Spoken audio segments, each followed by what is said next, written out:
Quem é esse que faz o mar se acalmar? Quem é esse que nada e nem ninguém pode se ocultar da sua face? Quem é esse que com o sopro da sua boca criou todas as coisas? Quem é esse que a tudo ordenou no seu devido lugar? Quem é esse que ninguém consegue vencer? Quem é esse que levanta o pobre do pó e do esterco ergue o necessitado e o faz assentar entre os príncipes do seu povo? Quem é esse que faz com que a estéril seja alegre mãe de filhos, o solitário habite em família, ressuscita os mortos e chama as coisas que não são como se já fossem? Quem é esse que abriu o mar vermelho, fez o sol parar, derrubou muralhas, destruiu poderosos reis como se nada fossem? Quem é esse que multiplicou pães e peixes e saciou uma multidão? Quem é esse que transformou água em vinho? Quem é esse que andou sobre as águas? Quem é esse que com seu sangue comprou para Deus gente de todas as tribos, povos, línguas e nações? Quem é esse que brevemente irá voltar para resgatar a sua herança? Jesus Cristo é o seu nome.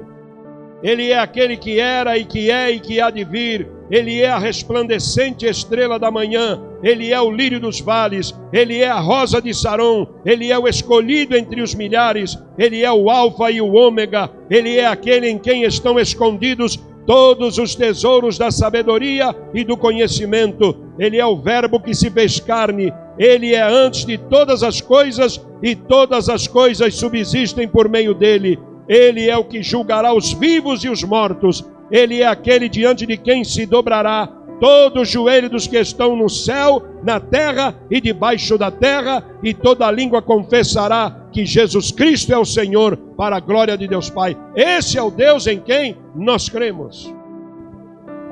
E apenas fizemos uma pincelada sobre quem Ele é. Não é como no Antigo Testamento, que era algo operado no território. Dependíamos de alguma coisa no território, de alguma coisa externa. Hoje você carrega essa glória dentro de você. Nas horas de maior amargura, Ele está aí para não te deixar perecer. Nas horas de maior sofrimento, e digo, a misericórdia é tão grande que até em momentos de queda, Ele estava aí para te levantar. Porque a Bíblia diz, 6 vezes cairá o justo, mas na 7ª o Senhor o levantará. Oh, aleluia! Isso é glorioso. Sabe, eu senti fortemente no meu coração que há pessoas sentindo medo de desafios. Há desafios a enfrentar e o medo tem abalado o coração. Mas a palavra que vem do céu é, não tenha medo, porque o céu supre, o céu sustenta, o céu dá graça para seguirmos adiante. Aleluia! Amados, a nossa geração precisa urgentemente conhecer ao Deus a quem professa crer. Vemos uma multidão de crentes por toda esta nação, e a maioria não conhece o Deus que diz crer, e precisa conhecer. Atos capítulo 20, verso 27, o apóstolo Paulo, se despedindo do povo, ele diz, olha, porque eu nunca deixei de vos anunciar todo o conselho de Deus. Sabe o que significa isso? Toda a palavra, toda a obra, não apenas parte dela, não uma peça dela, porque esse tem sido o grande erro da igreja no decorrer dos séculos, se apega numa peça da obra e anuncia ao povo e esquece do todo. Mas Paulo teve o cuidado de anunciar todo o conselho, toda a obra, não apenas uma parte dela. Todo o conselho de Deus deve ser anunciado e não apenas parte dele. Não podemos pregar um evangelho deficiente. Se pregarmos baseados em um único atributo de Deus, por exemplo, você conhece Deus a partir de um atributo. E se você for pregar a partir de um único atributo de Deus, você vai começar a pregar coisas erradas, vai deturpar a verdade. Tem muita gente que não consegue dar uma resposta à vida, porque está aprisionada a conceitos errados, pregados por pessoas que conhecem parte da verdade e não a verdade completa. Como o caso de pessoas que aprenderam que Deus é o Todo-Poderoso e que porque Ele é o Todo-Poderoso, Ele cura, e só conheceram essa faceta de Deus e puseram toda a esperança nisso e não conheceram a totalidade, acabaram perdendo pessoas pela morte e ficaram frustradas para o resto da vida e até revoltados com Deus. Deus é culpado disso? Não. Porque aprendemos uma parte do todo. Não entendemos o todo. E ademais, meus queridos, a morte para Deus é diferente da morte para você. A Bíblia diz que é bem-aventurado aquele que morre no Senhor. É feliz. Tchau. Descansou das coisas aqui. Está em glória. E nós não, nós vemos como perda, e Deus vê como ganho, como colheita. Afinal de contas, pagou o preço caro para resgatar. Para resgatar. Se pregarmos apenas, por exemplo, se pregarmos apenas sobre a santidade de Deus, como vemos muitos fazendo por aí, a nossa mensagem será de juízo e de um Deus que persegue as pessoas, exigindo delas que andem de um jeito impossível de andar. E se elas não andarem do jeito que pretensamente Deus está exigindo, elas vão sofrer grandemente e pagar um preço terrível. Por quê? Porque a pessoa não consegue enxergar senão um Deus que é santo. Ele é só santo e não consegue enxergar outra coisa. Deus é santo? Sim. Mas é só isso? Não. Se fosse só isso, não existia mais ninguém no planeta. Teríamos sido todos fulminados. Até você, que é o mais santinho, já teria sido torrado. Mas graças a Deus que Deus não é só santo, não é? A santidade de Deus não é todo o conselho de Deus. Graças a Deus por isso. Graças a Deus. Se pregarmos apenas sobre a graça de Deus, nós vamos ensinar às pessoas que essa graça será como uma espécie de salvo-conduto para elas viverem no pecado. E é o que está acontecendo hoje aí. A famigerada hipergraça. A graça te alcançou, isso é um salvo-conduto para você viver no pecado. Uma vez que a graça te alcançou, você está salvo e acabou. Nada tira você da presença de Deus, mesmo você vivendo no pecado. Isso é uma mentira do inferno. É uma pregação baseada num único atributo, numa única faceta da verdade: graça. Então eu só vejo graça, eu não vejo outras coisas. Não consigo enxergar a totalidade, todo o conselho, e acabo acreditando nisso. Mas a graça, preste atenção, a graça de Deus te justifica do pecado. A graça de Deus não te justifica no pecado, e sim ela te tira de lá, te arranca de lá. Se pregarmos apenas sobre a misericórdia de Deus, Deus é misericordioso, mas se pregarmos apenas sobre a misericórdia de Deus, as pessoas acreditarão que não existe mais juízo, que não haverá julgamento por causa do pecado e etc. Como disse alguém muito apropriadamente, que hoje prega-se sobre um Deus sem ira para um homem sem pecado. Essa é a pregação dos dias atuais. Um Deus que não tem ira para um homem que não tem pecado. Baseado em quê? Baseado em uma faceta da verdade. E não na verdade toda. Mas quando nós falamos da verdade, estamos falando daquilo que te dá segurança, te dá firmeza. Que quando o vento sopra, quando a tempestade vem, como acabamos de cantar, você não perece. Por quê?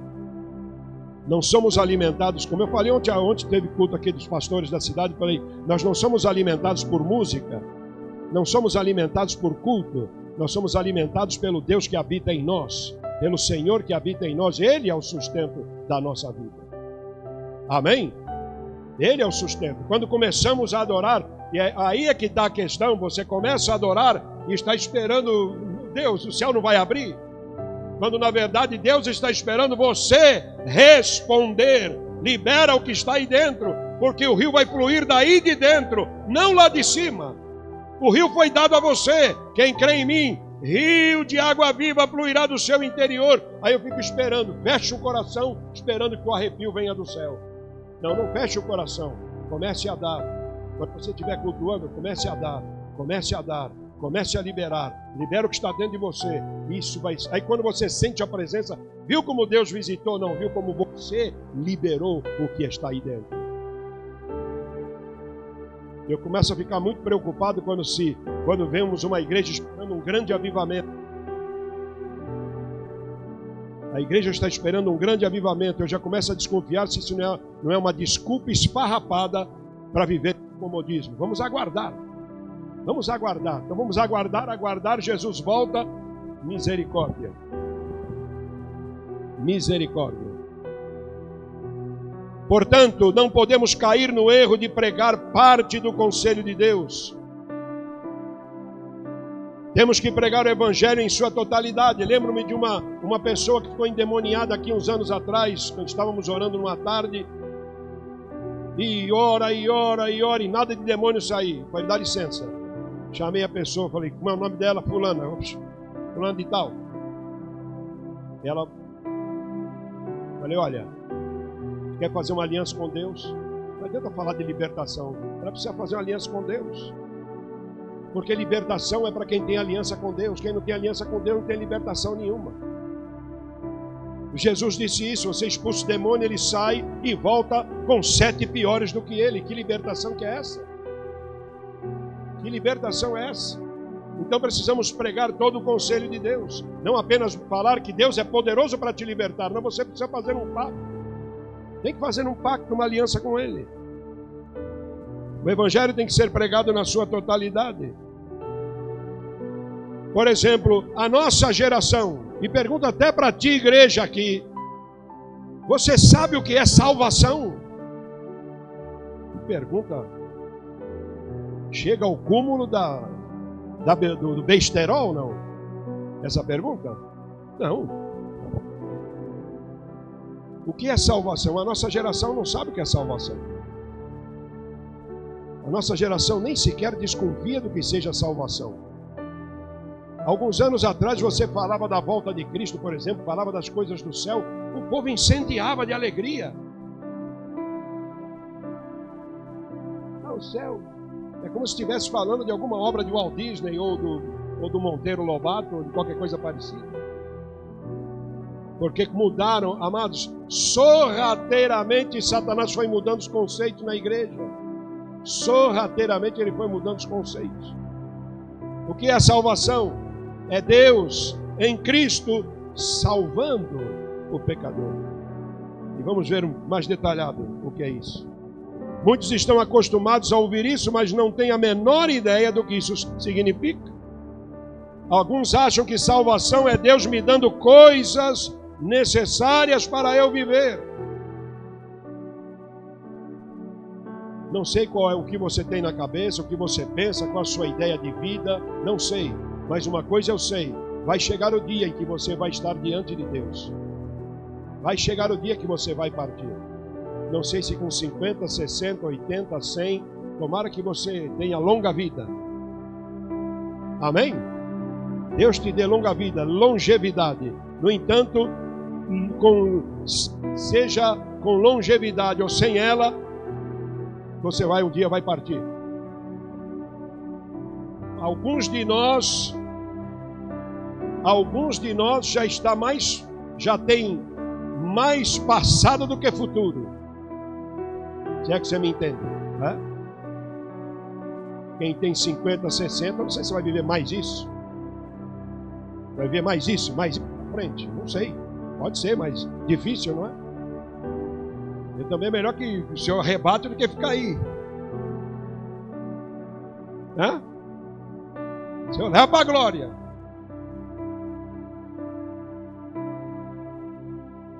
Então, salvação não é Deus me dando coisas necessárias para eu viver. Essas são as migalhas da salvação. São os acréscimos. Salvação para alguns é frequentar um culto, melhorar alguma coisa na vida, deixar de fazer algumas obras erradas e pronto. Mas quando falamos de salvação, estamos falando de mudança de natureza e, consequentemente, mudança de conduta. A natureza muda a conduta. Na obra da salvação, nós vemos todo o conselho de Deus.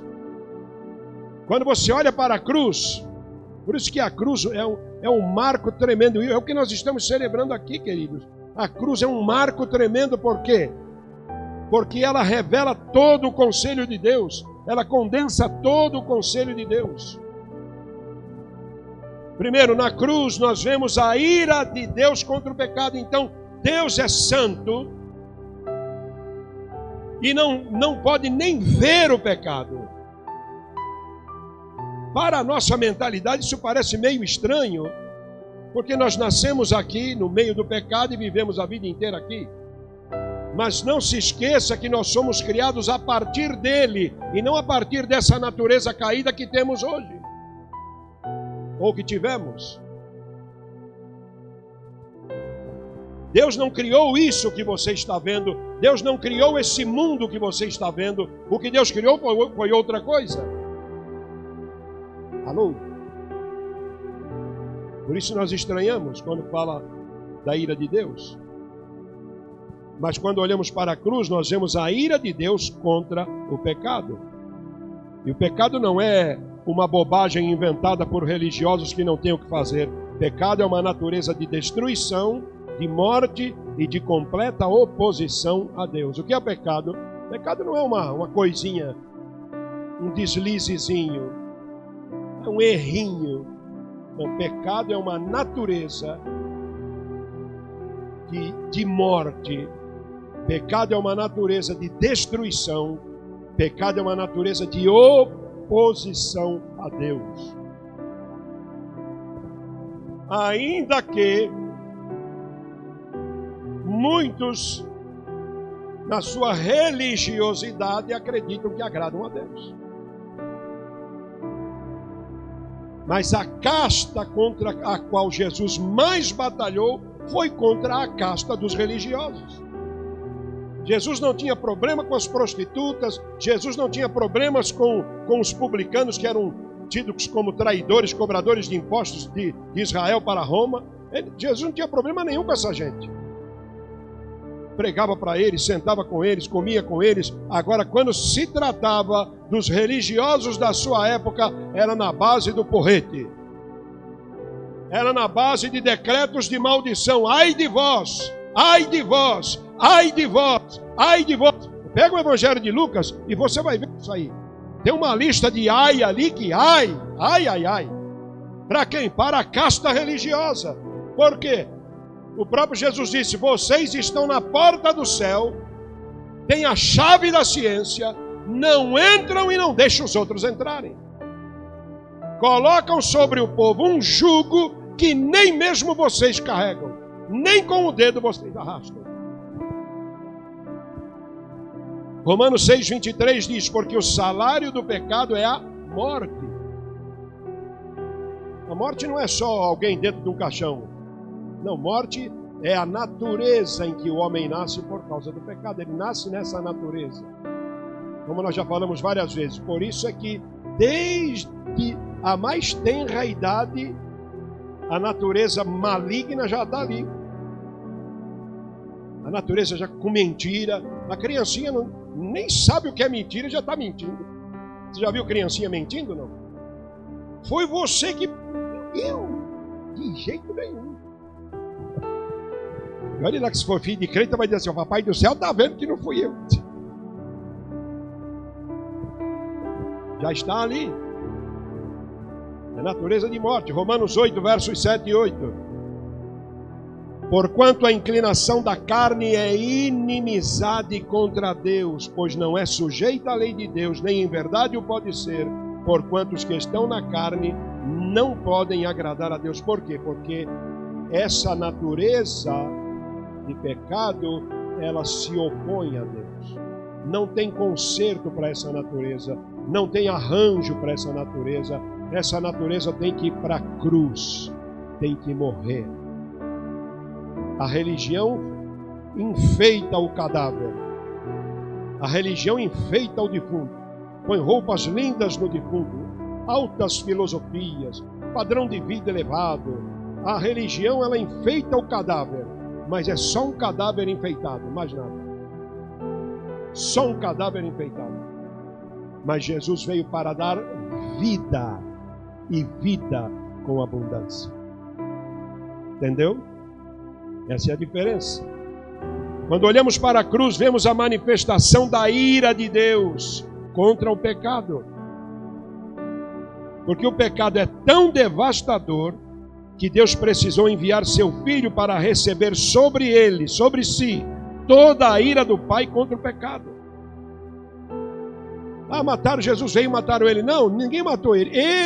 Eu dou a minha vida e torno a tomá-la de volta. Ele veio para isso, para tomar sobre si toda a ira do Pai que era devida a você e a mim, mas caiu sobre ele. Caiu sobre ele. Isaías 53:5 deixa isso muito claro. Mas ele foi ferido por causa das nossas transgressões e moído por causa das nossas iniquidades. O castigo que nos traz a paz estava sobre ele, e pelas suas pisaduras fomos sarados. Sobre ele caiu toda a nossa iniquidade. Mas não vemos na cruz apenas a ira de Deus, nós vemos também a misericórdia. Então veja, todo o conselho, a cruz define, a cruz revela todo o conselho de Deus, porque vemos também a misericórdia de Deus. Quando Deus faz cair sobre Cristo toda a sua ira contra o pecado, vemos também a misericórdia de Deus para salvar os pecadores. Então na cruz vemos a ira de Deus contra o pecado e vemos também a misericórdia de Deus para resgatar aquele que havia caído no pecado. Que coisa gloriosa! Mas não para por aí. A misericórdia de Deus é manifestada em que, por causa de um homem, o pecado entrou no mundo, e o pecado entrou a morte. Por causa de Adão. Entrou o pecado e entrou a morte. E um homem, Cristo, tomou sobre si toda aquela maldição, todo o pecado, para te livrar dele. Então hoje você, se está em Cristo, pode chegar diante de Deus e dizer: não tenho dívida nenhuma contigo, porque não fui eu que paguei, foi o Senhor. Amém? Ainda que às vezes a sua consciência pese. Sim ou não? Mas pesa por mera ignorância nossa. Porque Ele tomou sobre si as nossas iniquidades. Sabe o que isso faz de você? Uma pessoa livre. No seu caso, no caso do religioso, ele tem o dever de não pecar. É assim que a religião ensina. Mas no caso do filho que foi redimido, ele tem o direito de não pecar. Direito adquirido por uma nova natureza. Não por filosofias ou doutrinas, mas por uma nova natureza. Você é uma nova criatura. Amém? Não para por aí. Vemos a misericórdia de Deus na cruz. Vemos também a graça. Na cruz também vemos a manifestação da graça de Deus, oferecendo ao pecador a chance de ser redimido. Agora Ele oferece a chance do pecador ser redimido, ser arrancado dessa situação. Amados, esse é o princípio da nossa vida. Todas as demais coisas giram em torno disso. não podemos ser nada, não podemos fazer nada, não podemos ter nada se não for a partir disso. Por isso é que celebramos, e cada vez que celebramos a ceia, estamos declarando diante do trono de Deus, e diante dos homens, e diante do inferno, que por causa da graça manifestada na cruz, é que nós temos, somos e fazemos aquilo que temos, somos e fazemos. Amém?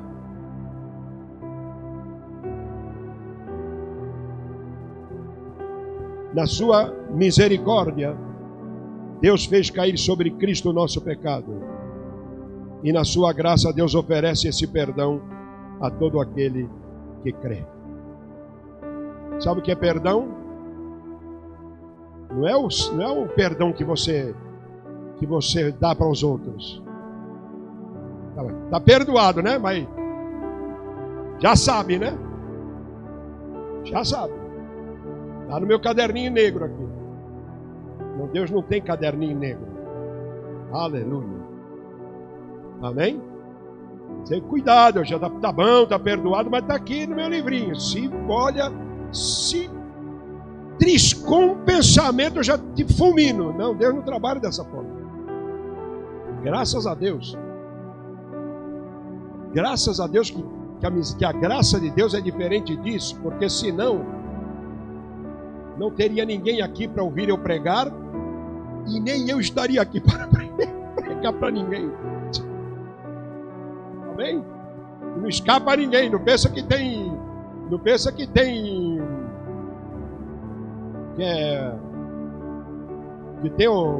liberdade para fazer o que quer, né?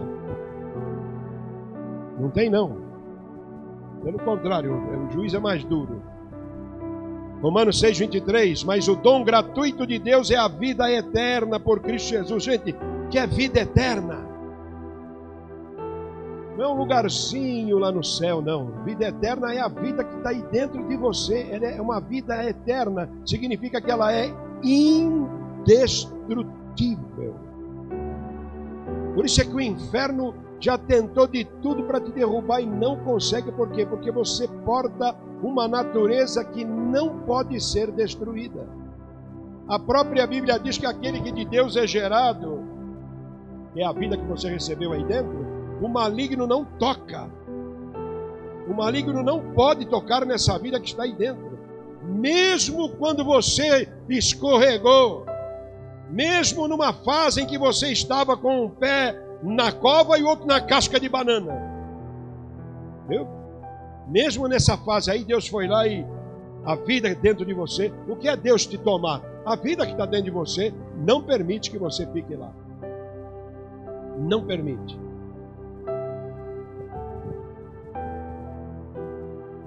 Amém? Isso é glorioso.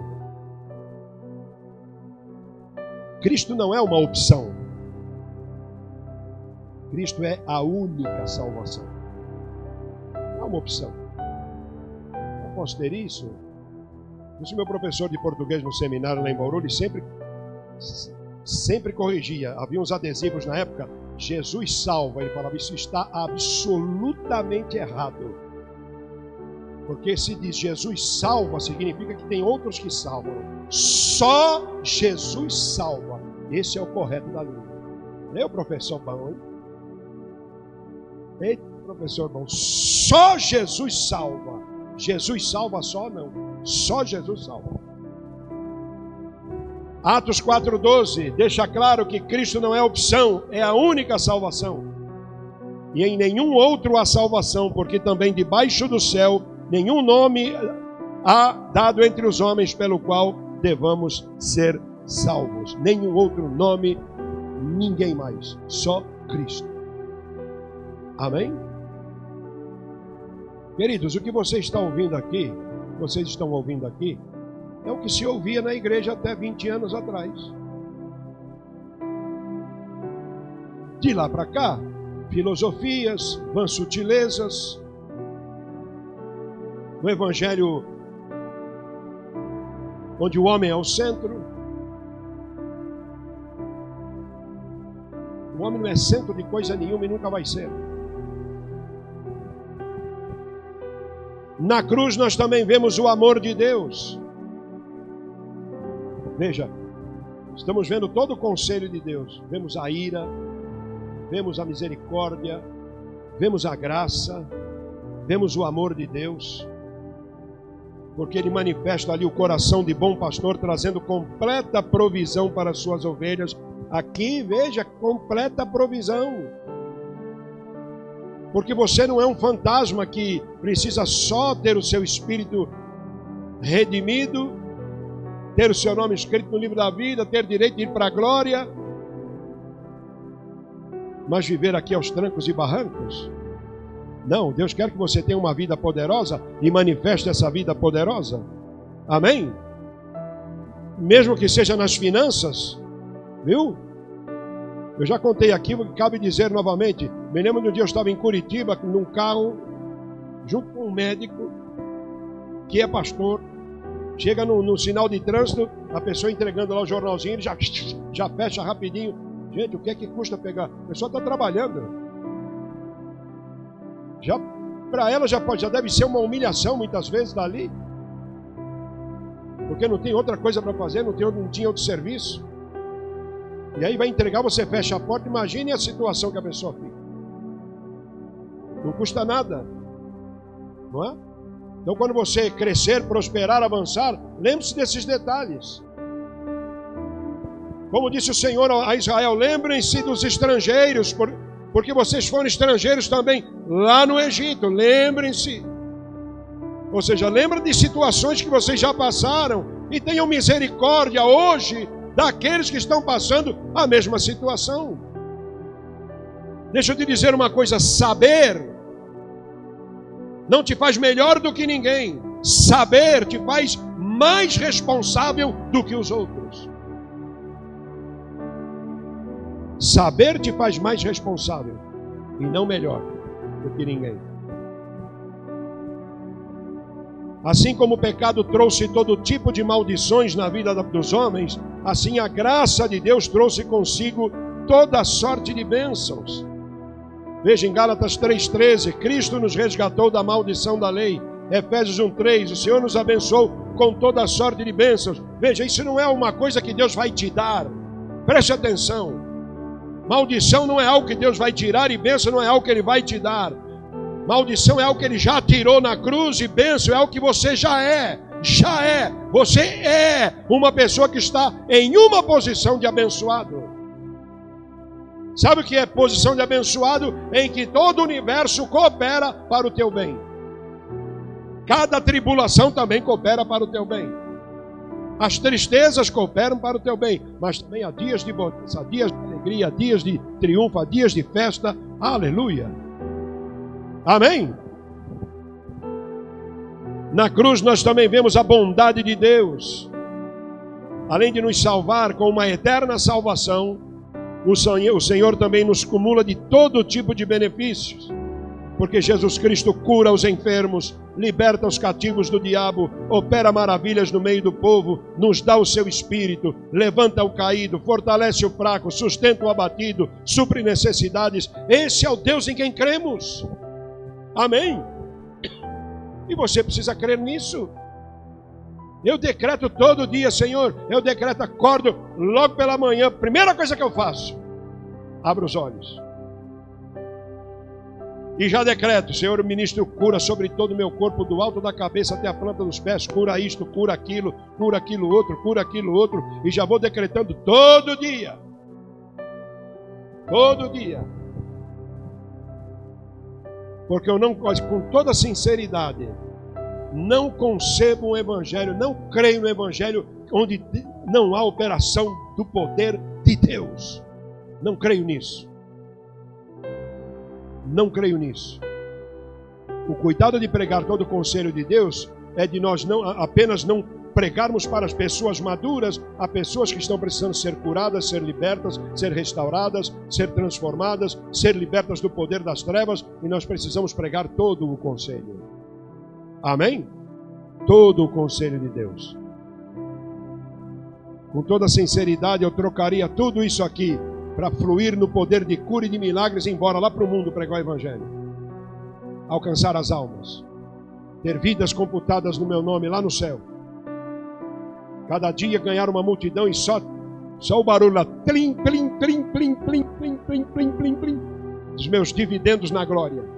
Aleluia. Amém?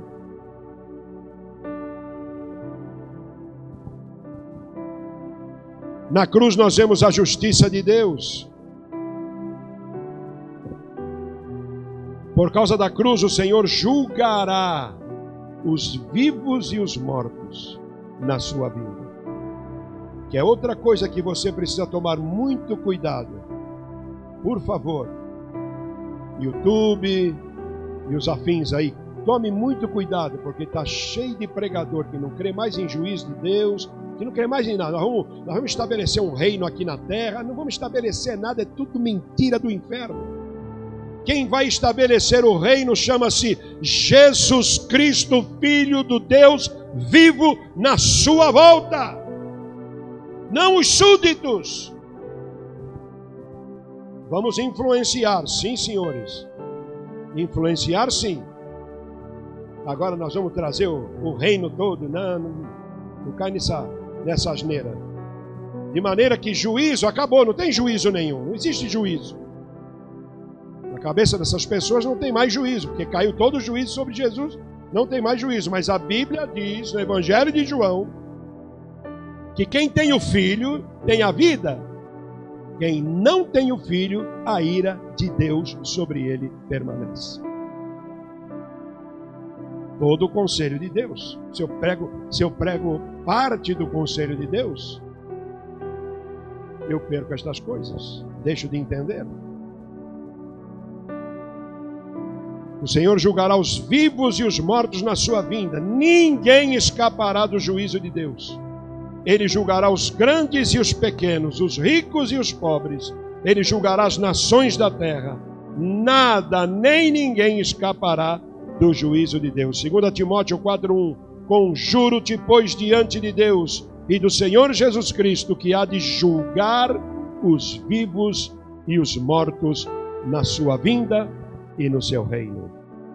Na cruz, nós vemos todo o conselho de Deus. Se examinarmos a sua palavra, veremos que estamos no tempo do fim. Deus nunca deixou as pessoas na ignorância. Nós não estamos num tempo de um novo começo e vamos progredir e vamos avançar. Isso acontece na sua vida pessoal, não em reinos e nações. Eu já falei aqui e repito, ao invés de a igreja estar orando, pedindo perdão pelos pecados da nação, ela devia estar orando, pedindo perdão pelos seus próprios pecados. Porque Deus não tem nenhuma aliança com a nação, tem aliança com uma igreja que está apostatada da verdade. E essa igreja deve se arrepender. Perdoa o adultério da nação, não, perdoa o seu adultério. Perdoa a feitiçaria da nação, não, perdoa a nossa feitiçaria.